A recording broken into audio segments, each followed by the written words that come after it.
জানো তো আজ অনেক দিন পর বাইরে বেরিয়েছিলাম। তো হাই সবাইকে, আমি শর্মিষ্ঠা চলে এসেছি আর একটা নতুন ভিডিও নিয়ে। আর জাস্ট আমার সকালটা শুরু হয় মানে এই রকম রোদে বসে বসে। আর সকালবেলা উঠে এখন রোদে বসতে বেশ ভালোই লাগে, পা দুলিয়ে দুলিয়ে। আর বসেছিলাম আমি এখানে সকালে, তারপর উঠে একটা সুন্দর দিন শুরু করার জন্য সব ব্রেকফাস্ট করে কিচেনে চলে এসে দেখো ডাল বসিয়ে দিয়েছিলাম একটু। আজকে নিরামিষ তো একটু ভাবছিলাম যে টক ডাল করব। তো টক ডাল করার জন্য ওই কুকারে একটু সেদ্ধ করে নিয়েছিলাম, এবারে সব কিছু ফোড়ন দিয়ে এই করে নেব।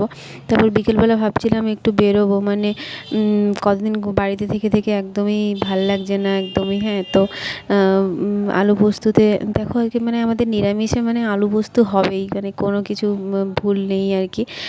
তো যা তরকারি হয় তার মধ্যে থেকে আলু পোস্ত হবেই, সেজন্য এই পোস্তটাকেও একটু ফোড়ন দিয়ে দিয়েছিলাম। আর মামনিকে বললাম যে একটু টক ডাল করো, অনেক দিন টক ডাল খাইনি, আমসি দিয়ে টক ডাল খেতে আমার ভীষণই ভালো লাগে। আর তোমাদের যদি আমার এই ভিডিওটা ভালো লাগে তো অবশ্যই একটা লাইক করে দিও। আর আমি আমার একটু ব্যস্ততার জন্য ভিডিওটা আপলোড করতে পারিনি, ভিডিও আপলোড করতে একটু দেরি হলো, তো সেই জন্য মানে সরি। আর কি বলো তো, মানে আর বাঙালি বাড়িতে পোস্ত হবে না সেটা তো হতেই পারে না।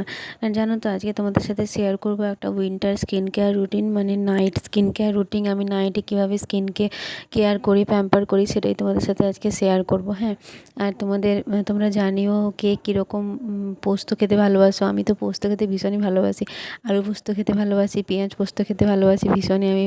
পোস্ত মানে প্রচুরই পোস্তের পোকা বলতে পারো আর কি। হ্যাঁ, আর আমি আজকে বেরিয়েছিলাম আর একটু ওই কেয়ার করব বলে নিজের, মানে একটু পার্লারে যাব বলে, সেটাও তো হলো না। তো যাই হোক আর কি, সেজন্য আমি একটু আমার যে জিনিসগুলো শেষ হয়ে গেছে ওগুলোও কিনে আনবো, বেসিক যে মানে স্কিন কেয়ার বলো, হেয়ার কেয়ার বলো, সব কিছু আর কি। আর এটা তোমরা যদি, আমি যেই কেয়ারটা দেখাবো এটা তোমরা যদি রেগুলার ইউজ করতে পারো, রেগুলার করতে পারো, তাহলে তোমার স্কিন একদম পুরো একদম খুব সুন্দর হয়ে যাবে যাকে বলে আর কি। আর আমি সবাইকে বলে দিয়েছি যে আমি হাউসওয়াইফ, আমি এভরি অল্টারনেটিভ ডে আমার ভিডিও পোস্ট করার চেষ্টা করে থাকি। তোমাদের যদি আমার এই ভিডিওটা ভালো লাগে অবশ্যই একটা লাইক করে দিও আর পাশে থেকো।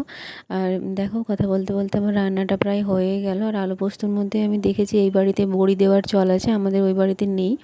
তো আমি এইখানে নিরামিষ রান্নাটাই করে নিচ্ছি। আর আমি চেষ্টা করি আমি যেগুলো যেগুলো করি প্রত্যেক দিনের রান্না টুকি করে তোমাদের সাথে শেয়ার করার। আর হ্যাঁ, ভিডিওটা পোস্ট করতে এখন একটু প্রবলেম হচ্ছে, একটু অসুবিধা হচ্ছে, একটু লেট হয়ে যাচ্ছে, তো প্লিজ একটু মানে অ্যাডজাস্ট করে দেখে নিও, ঝামেলা হয়। তবুও আমি চেষ্টা করি এভরি অল্টারনেটিভ ডে আমার ভিডিও পোস্ট করার, কিন্তু হয়ে ওঠে না। যখন হয়ে ওঠে না তখন একদিন পরে পোস্ট করি, একদিন এরকম করে করে থাকি আর কি। আর আমার একটা ইউটিউবে চ্যানেল আছে, তোমরা জানো, আমি তবুও বলে দিচ্ছি, a day to remember Sharmishtha. হ্যাঁ, তোমরা ওখানে গিয়েও আমার চ্যানেলটাকে সাবস্ক্রাইব করে আমার সাথে পাশে থাকতে পারো আমার, তাহলে আমি যখনই নেক্সট বার কোনো ভিডিও আপলোড করব তোমরা নোটিফিকেশান পেয়ে যাবে। আর হ্যাঁ, নোটিফিকেশানের ওখানে বেল আইকনটাকে প্রেস করে রাখতে হবে, যাতে আমার পরের যখন আমি ভিডিওটা আপলোড করব তখন যেন তোমরা নোটিফিকেশান পাও, এরকম আর কি। দেখো আমি এখানে টক ডাল ফোড়ন দেবো, সেজন্য সব কিছু দিয়ে দিয়েছি।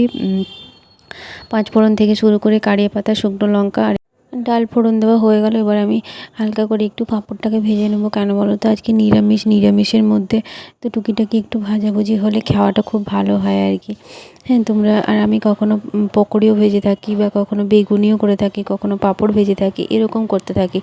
হ্যাঁ, তোমরা যদি আমার এই ভিডিওটা মানে পছন্দ করে থাকো তাহলে অবশ্যই আমাকে জানিও, আমার পাশে থেকো, তাহলে আমি বুঝতে পারবো যে তোমাদের আমার ভিডিওগুলো কেমন লাগে। আর হ্যাঁ, আমার ভিডিওতে কী ইমপ্রুভ করার আছে বা কী করলে আমার একটু ভালো হবে, আরও বেটার আমি ভিডিও দিতে পারবো, তো সেটা তোমরা আমাকে অবশ্যই একটু কমেন্ট সেকশানে কমেন্ট করে জানাতে পারো। তো আমি পাঁপড় খেতে এত ভালোবাসি, কলেজ টাইমে যখন পিকনিক হতো না, নিজেরটা খেতাম, নিজেরটার পাশাপাশি পাশের যে বন্ধুদের ওদেরটা নিয়েও খেতাম। আমি বললাম দে দে, তোদের পাঁপড় খেতে হবে না, এরকমভাবে আমি পাঁপড় খেতাম। আর যখন আমাকে কেউ একটা পাঁপড় দেয় আমার ভীষণ রাগ হয়, আমার মনে হয় কেন একটা দিচ্ছে, আর একটা পাঁপড় কেন দিচ্ছে না, আর দুটো পাঁপড় কেন দিচ্ছে না, সবগুলো পাঁপড় কেন দিচ্ছে না, এরকম আমার মনে হতে থাকে। তো চলো, ভাজাভুজি আমার হয়ে গেছে। আর মানে নিরামিষের দিনে একটু ভাজাভুজি হলে বেশি খেতে মনে হয় ভালো লাগে, তো সেই জন্য একটু শাক ভাজাও করব, আর একটু অনেক দিন সজনে শাক খাওয়া হয়নি, তো আজকে যে মানে যার কাছ থেকে আমাদের সবজি নেওয়া হয়, একটা বউ আছে, ওনার কাছ থেকে সবজি নেওয়া হয়। উনি বাড়ি বাড়ি এসে সবজি বিক্রি করেন, তো উনি আজকে ওই শাক নিয়ে এসেছিলেন। তো আমি বললাম যে হ্যাঁ শাকটা নাও। তো শাকটা আজকে নিরামিষ, এমনি পেঁয়াজ রসুন কিছু দিয়ে ভাজবো না, শুধু শুকনো লঙ্কা আর একটু কালো জিরে দিয়ে ভাজবো। তো দেখো এখানে কেটে আমি সব আলু ভাজাও হয়ে গেছে আর শাকটাও করে নিচ্ছি। করে তাড়াতাড়ি হয়ে গেলে তাড়াতাড়ি খেতে পারবো, স্নান খাবার তাড়াতাড়ি হয়ে গেলে একটু রেস্টও হবে। তারপর বললাম তো তোমাদের বিকেলে একটু বেরোবো। আর মোটামুটি বিয়ের আগে জীবনটা একটা অন্যরকম ছিল, বিয়ের পরে একটা এত রেসপন্সিবিলিটি আসে, এত মানুষের দায়িত্ব আসে, সব কিছুটাই নিজের কাঁধে পড়ে। হ্যাঁ, তো তোমরা যারা বিয়ে করবে অবশ্যই এটা মেন্টালি প্রিপেয়ার থাকো যে অনেক অনেক রেসপন্সিবিলিটি থাকে। হ্যাঁ, শুধু বিয়ে করব, এখানে ঘুরতে যাব, ওখানে করব, মানে ভালো থাকবো, একটা কাপল কাপল ব্যাপার হবে, ওরকম কিছু থাকে না। মানে থাকে, কিন্তু মানে ভীষণ রেসপন্সিবিলিটি নিতে হয় তোমাকে। তো সেই জন্য সেরকমভাবে প্রিপারেশন হয়ে তোমরা অবশ্যই বিয়ে করবে। যাই হোক, একটা জ্ঞান দিয়ে দিলাম। আর দেখো বেরিয়ে গেছিলাম, আর এই পুলিশ দাদাটা আমাকে দেখছিল, ভিডিও করছিলাম, কী করছিলাম, আমি একটু বেরিয়ে গেছিলাম। এই তোমরা তো জানো খড়গপুরের গোলবাজার এটা। হ্যাঁ, তো গোলবাজারে আমি একটু গেছিলাম, আমার কিছু কসমেটিক শেষ হয়ে গেছিলো বলে গেছিলাম। হ্যাঁ, আর একটু অনেক দিন পর বেরোলাম। আর কি ঠান্ডা পড়েছে খড়গপুরে, তোমরা কোথায় কী আছো, কে কোথায় কীরকম ঠান্ডা পড়েছে দেখা জানিও আমাকে। আর এখানে বেরিয়ে গিয়ে আমি এই রাস্তায় দোকানগুলো দেখতে থাকি, ঝুমকা, কানের ঝুমকা থেকে শুরু করে জুয়েলারি থেকে শুরু করে যা যা থাকে, তখন মনে হয় যে যতগুলো আছে সবগুলোই আমাকে কিনে দাও। তোমার দাদাকে বলেছিলাম যে দাও না আমাকে এগুলো কিনে, বলছে ভাট এগুলো যে তোমার অনেক আছে, এখন কিনতে হবে না। এখন আমি চলে এসেছিলাম দোকানে, আর দোকান দাদাকে বলছিলাম যে আমাকে ওই জিনিসগুলো দাও।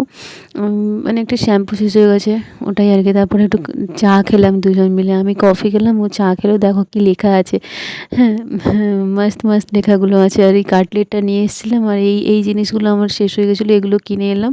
এবার চলো আমি একটু স্কিন কেয়ার করে নিই। আর আমি যেহেতু একটু বেরিয়েছিলাম, একটু হালকা মেকআপ ছিল, লিপস্টিক ছিল, তো আমার কাছে যে মেকআপ রিমুভারটা ছিল ওটা শেষ হয়ে গেছে। সেজন্য আমি হালকা করে নারকেল তেল একটু কটনের মধ্যে নিয়ে হালকা করে ওটাকে আগে রিমুভ করে নেব। আর নারকেল তেল ভীষণই এফেক্টিভ আমাদের স্কিন, হেয়ার সব কিছুরই জন্য। তোমরা যদি এই নারকেল তেলটা কন্টিনিউ করতে থাকো, নারকেল তেল যদি কন্টিনিউ লাগাতে থাকো, তোমাদের স্কিন এত ইমপ্রুভ হবে। মানে যাদের অয়েলি স্কিন তাদের কথা বলছি না, যাদের কম্বিনেশন স্কিন, যাদের ড্রাই স্কিন, আর যাদের অয়েলি স্কিন তাদের শীতকালেও তো অয়েলি হয়ে থাকে স্কিনটা, তাই না? তো সেই জন্য আমি হালকা করে নারকেল তেল নিয়ে, আর একটা পাত্রে আমি গরম জল নিয়েছিলাম, ওই গরম জলের মধ্যেই ফেস ওয়াশ এখানে আমি ধুয়ে নেব। মানে যেহেতু প্রচণ্ড ঠান্ডা পড়ে গেছিলো, আমি ঠান্ডা জলে হাত দিতে পারছিলাম না। তোমরা গরম জল ইউজ করতে পারো, ঠান্ডা জলও ইউজ করতে পারো। আর এখানে আমি ওই একটা কটন প্যাড মতো নিয়েছিলাম, ওটা নিয়েই ফেস ওয়াশটাকে হালকা করে মুছে দিচ্ছিলাম। আমি এখানে ব্যবহার করছি সমিজের অ্যান্টি রিঙ্কেল যে ফেস ওয়াশটা, ওটা ব্যবহার করছি। আমি ওটাই বেসিক্যালি ব্যবহার করে থাকি, নাহলে গ্রিন টি ফেস ওয়াশ ওটাও ব্যবহার করে থাকি। এরকমভাবে ফেস ওয়াশটাকে দিয়ে হালকা করে মুখটাকে মুছে নিয়ে এরপর আমি টোনার লাগিয়ে দেবো একটু প্রত্যেকটা। আর এখানে আমি ওই ব্ল্যাক হেডস, হোয়াইট হেডস হয়ে গেছে না, ওগুলো আমি রিমুভ করার জন্য একটু হালকা করে গরম এরকমভাবে সেঁক নিয়ে নিচ্ছি। তোমরা যদি যেটাকে স্টিম করা বলে ওটা নিতে পারো, তাহলেও খুবই ভালো হয়, ওটার জন্য খুব ভালো রিমুভ হয়। আর দেখো আমি এরকমভাবে জোর জোর করে রিমুভ করছিলাম। আমি ক্লোজলি দেখাতে পারবো না, কেন কি আমার ক্যামেরাটা খুব একটা ভালো ক্যাপচার করতে পারে না। তো সেই জন্য আর কি হালকা হালকা যতটা দেখাতে পারছি ততটাই। আর কি বলো তো, এটা গরম ভাপ দিয়ে করলে না খুব ভালো হয় আর কি। আমি জানি না, আমি যেটা দেখেছি সেটাই তোমাদের সাথে শেয়ার করছি। আমি যেরকমভাবে করি সেই টিপসগুলোই আমি তোমাদের সাথে শেয়ার করছি। আর আমার ভয়েস ওভারে হতে পারে একটু গাড়ির আওয়াজ, এগুলো হতে পারে। তো তোমরা একটু প্লিজ অ্যাডজাস্ট করে নিও, কেন কি আমি ভয়েস ওভার দেওয়ার একদমই সময় পাইনি। দেখো এরকমভাবে রিমুভ করে এবারে আমি টোনার লাগিয়ে দেবো। আর প্রত্যেকটা মানে স্টেপে তোমরা একটু একটু করে যদি মানে নিজেদের একটু 5 মিনিট বা 10 মিনিট সময় দাও, তাহলে দেখবে স্কিনটা আরও ভালো হয়। দেখো এটা আমি তোমাদেরকে তো দেখিয়েছিলাম, বায়োটিকের একটা টোনার অর্ডার করেছিলাম রিসেন্টলি, আমার মোস্ট ফেভারিট টোনার মধ্যে পড়ে। আর সবসময় এরকম আপওয়ার্ড ডিরেকশানে চেষ্টা করবে স্কিনটাকে ম্যাসাজ করার, তাহলে কি হবে বলো তো, স্কিনটাও থাকবে টান টান আর সুন্দর হয়। মানে যত কিছু তোমার এক্সারসাইজ বলো এটা আর কি, খুব সুন্দর হয় স্কিনটা আর কি। তো সেই জন্য টোনার লাগিয়ে হালকা হাতে একটু ম্যাসাজ করে নিয়েছিলাম। এইরকমভাবে 5 মিনিট তোমরা রেগুলার মানে নাইট ক্রিম, যে কোনো নাইট ক্রিম তোমরা লাগাও, সেটা লাগিয়ে যদি এরকমভাবে ম্যাসাজ করতে থাকো, দেখবে স্কিন অনেক সুন্দর হচ্ছে, অনেক ইমপ্রুভ হচ্ছে, স্কিন টেক্সচার ইমপ্রুভ হবে। তোমার স্কিন যদি কিছু দাগ থাকে সেগুলো ইমপ্রুভ হতে হতে মানে একদম বাধ্য। হ্যাঁ, আর আমি এই পন্ডসের এই থিক ময়শ্চারাইজারটা এনেছিলাম, এটা উইন্টারের জন্য। আর যেটা আমি এমনি লাগাই সুপার লাইট জেল, ওটা তো তোমরা জানোই ওটা সারা বছর লাগানো যায়। তো এই থিক ময়শ্চারাইজারটা আমি মেখে নেব। আর সেটার জন্য এটা হালকা করে মেখে নিচ্ছি। আর ওই গরম ভাপ নিয়েছি না স্কিনের মধ্যে, তো স্কিনটা মানে ভীষণই একদম চমকাচ্ছিল। তো তোমরা এরকমভাবে স্কিন কেয়ার করতে পারো তোমাদের নাইট টাইম মানে শুতে যাওয়ার আগে আর কি, যেটাকে বলে বেড টাইমের আগে তোমরা এরকমভাবে স্কিন কেয়ার করতে পারো। তোমাদের যদি এই ভিডিওটা ভালো লাগে অবশ্যই একটা লাইক করে দিও। আর এই দেখো আমি এই লিপ বামটাও কিনেছিলাম কেয়া সেটের, এটা জানি না ভালো কি খারাপ হবে, দাঁড়াও খুলে নেই। আর মোটামুটি খুব একটা যে খাস ছিল এটা বলবো না, যে অতি একদম সুন্দর মানে অনেকক্ষণ ময়শ্চারাইজ থাকে মানে লিপটা, কিন্তু খুব বেশি যে মানে একদম ওয়াও ওয়াও এরকমটা না আর কি। হ্যাঁ, তো চলো। আর এই বডি লোশন তো মাস্ট, শীতকালে তো হাতে পায়ে একটু বডি লোশন মেখেছিলাম। আর এই বডি লোশনটা সত্যি খুবই ভালো বডি লোশন। হ্যাঁ, তোমরা এটা মানে ইউজ করতে পারো। আমি তো এই বরাবরই এটাই ইউজ করে থাকি। ওয়াওয়েরও ইউজ করেছি, তবে সবথেকে আমার বেস্ট লাগে ভেসলিনের এই যে মানে কোকো বাটারটা আর কি। আর প্রত্যেকদিন শুতে যাওয়ার আগে আমি এই নাইট মানে এই কেয়ারটাই করে থাকি, তো সেটাই তোমাদের সাথে ভাবলাম আজকে শেয়ার করে নিই। আর হ্যাঁ, দেখো হয়ে গেছে আমার সব কিছু মুখে মানে স্কিন কেয়ার। এবার একটু চুলটা বেঁধে নেব। আর তোমরা দেখেই থাকবে যে আগের দিন আমি যে হেয়ার মাস্কটা লাগিয়েছিলাম তার মানে এটা এখনও যায়নি, এত শাইন চুলে আছে দেখো।